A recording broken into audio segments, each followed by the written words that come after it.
সবাইকে শুভেচ্ছা জানিয়ে নিয়ে আসলাম জর্দার রেসিপি। প্রথমে কাজু বাদাম, এলাচি, দারচিনি, কিশমিশ, মোরব্বা, কাঠবাদাম, পেস্তা বাদাম সব কিছু একসাথে নিয়ে প্রথম স্টেপ শেষ করে দ্বিতীয় স্টেপে চলে আসলাম। সামান্য পানিতে রং গুলিয়ে, খাবার রং যেটা জর্দায় দেয় সেটা আমি পানির সাথে গুলিয়ে নিলাম। পানিটা সামান্য গরম হলে চালগুলো ভালো করে ওয়াশ করে নিচ্ছি।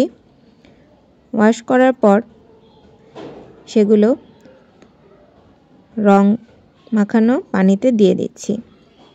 দেখতেই পাচ্ছেন কি প্রসেসে দিলাম। দিয়ে দিলাম লবণ স্বাদ মতো, একদম সামান্য মিষ্টি, চালটা যেন সামান্য লবণ থাকে। তো সেদ্ধ হওয়ার পর ওয়েট করতে করতে আমি এটা 80% মতো সেদ্ধ হলে ছেঁকে নিচ্ছি।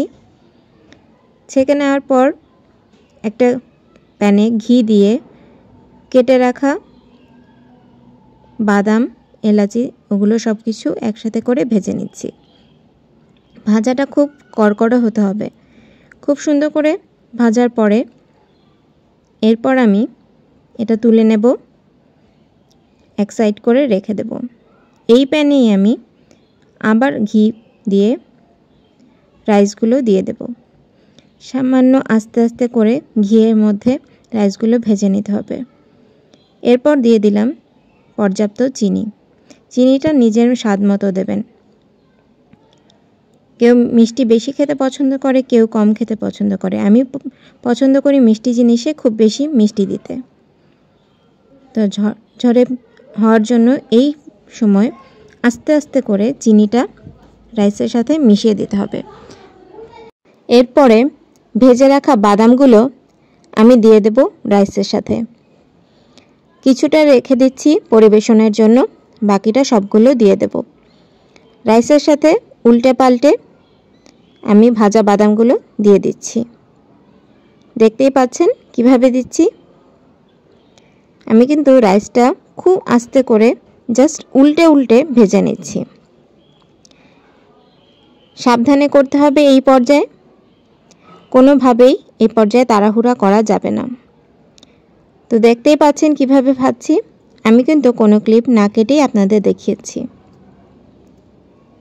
তো মিক্সড করে দিলাম ভেজে রাখা বাদামগুলো। এরপর দেব আমি যে মাওয়া করে রেখেছিলাম সেই মাওয়াগুলো।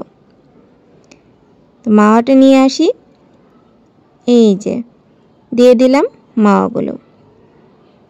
তো মাওয়াটা দেওয়াতে রাইসগুলো কিন্তু খেতে অসাধারণ হয়। মাওয়াটা অ্যাড করার চেষ্টা করবেন। এরপর আমি আস্তে আস্তে করে আবার মাওয়াগুলো মিশিয়ে দেব। সবাই যদি পছন্দ করে তাহলে এটা কিন্তু বাসায় একবার হলেও তৈরি করে দেখতে পারবেন। আপনার প্রশংসা করার জন্য পরিবারের সবাই একদম পঞ্চমুখ হয়ে থাকবে। তো পরিবেশনের জন্য তৈরি করে ফেলছি।